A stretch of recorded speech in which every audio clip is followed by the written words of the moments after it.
Well, it's about that time of year again. Time to start planting the garden. One of the first things to go in around here is potatoes and onions. I don't bother to grow onions. They take a lot of water, and you can buy a huge bag of onions around here at the end of the season for about $5. Probably could with potatoes too, but I like Yukon Golds, which is what we have here today.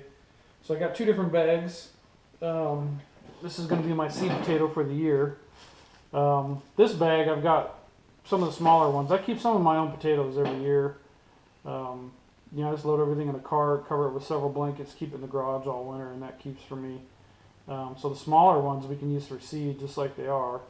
If they've started to sprout, I usually just break that off. So those are good. Oops, I'll have to fetch that one. So all the ones I have in this bag are good. I have about 25, I think I counted in here. I have 40-foot rows in my garden, and I plant about every foot, so that's about enough to do, not quite half a row, or about half a row, I guess. In this bag, I've got sort of all the culls, ones that either were damaged, and healed themselves up, like this one. This one probably got hit with the plow when I plowed them up in the fall, and then it healed itself up. But these are basically the culls, or maybe they got some rodent damage on them. I lose a lot to the mice each year.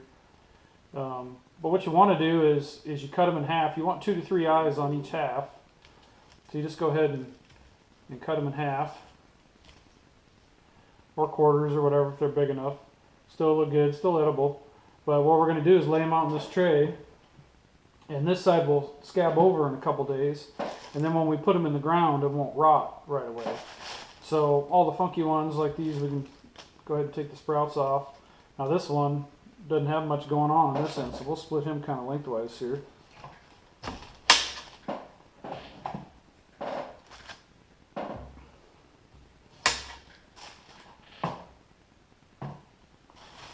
And I'll just keep working through here.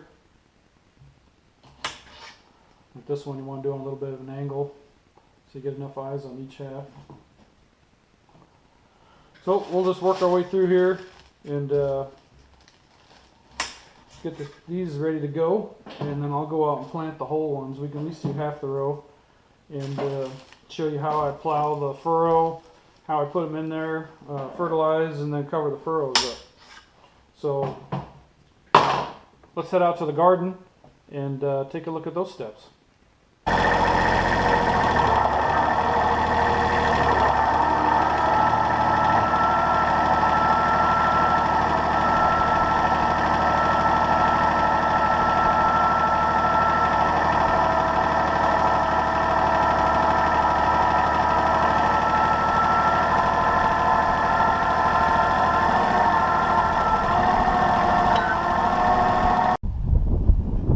Outside, and as you can tell, it's pretty windy, so hopefully the sound on this isn't too bad.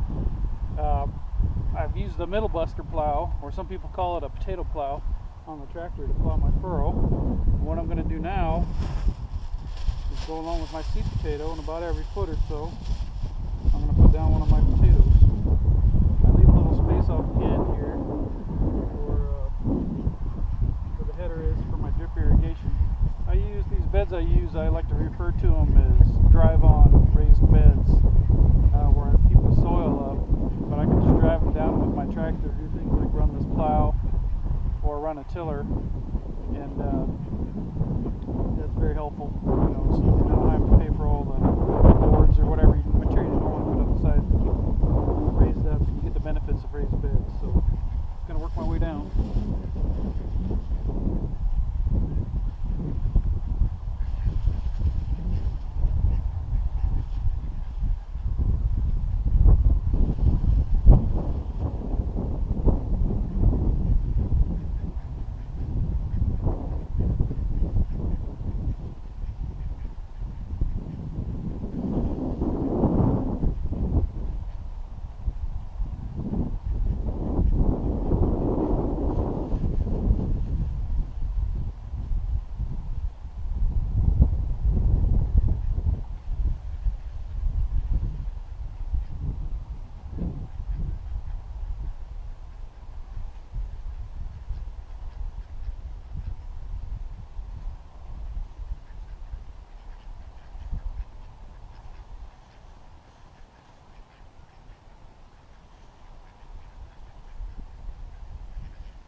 Alright, so that takes care of putting the potatoes in. Now I've got some 16 fertilizer. What I like to do is just take my hand and lay a row of it right down on the potatoes, and that way you're giving them what they need to grow, but you're not doing it in such a way that it promotes a lot of weeds. And, you know, if I had fertilized this whole bed and tilled it in, all the fertilizer out there is just going to make the weeds grow. This puts it right where the potatoes needs it and keeps it away from the weeds. Minimizes how much I need to use.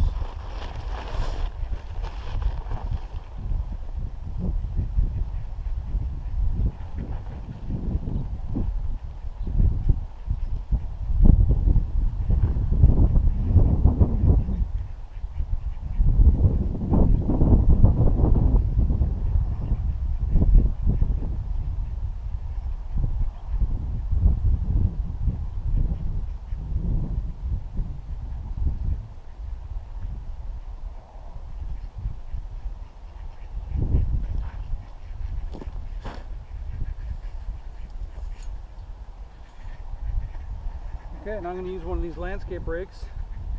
If you're doing any kind of dirt work, these things are very handy. You can pick them up off of Craigslist for half a retail typically, at least around here. Make short work of stuff like this.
That's it.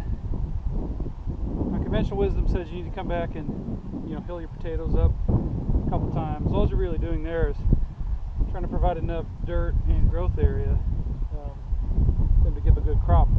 In this kind of scenario, since they're already down in the trench, when I fill that trench back in, they got the whole area to spread, and that's all they need. That's it. Well, we're back inside out of that wind. You got to take a look at the process. Planting potatoes is pretty straightforward. A couple of weeks they're going to start coming up, and then when potatoes bloom, that's actually when they're forming potatoes. So sometime after they blossom or bloom, you can actually start digging up little new potatoes if you like those for cooking or whatever. So other than that, you just got to get them out of the ground before the ground freezes. That's usually my big chore in the fall, is trying to scramble, when the days are cold and short, and try to get them all plowed up and put into the garage for the winter. You can see I got the rest of the seed potatoes cut up. Now typically around here, and probably most places, when it's time to plant potatoes in your area, you can usually buy seed potato at a local, here it's like a farm store, or maybe a a nursery or some other kind of place that sells plants and seed and things like that would have them in your area. It's not recommended to take potatoes from the store and plant them because they may seed potatoes get treated to stop fungus and other things from being spread. So store potatoes, one, may be carrying something. They're not going to be treated to stop it, but they may be carrying something. The other thing is that they may be treated so that they don't sprout. So if you've got a bunch of potatoes that have been around for a while in your pantry or whatever, and they're not sprouting, they might have possibly been treated so they won't sprout. So if you plant them, nothing will happen. So that's kind of it. The rest of these, in a couple days when they scab over, I'll go plant them, and then I'll do a follow-up piece on the harvest in the fall, and we'll be able to see what we get out of this crop. So thanks for coming along. I hope it was somewhat either educational or entertaining.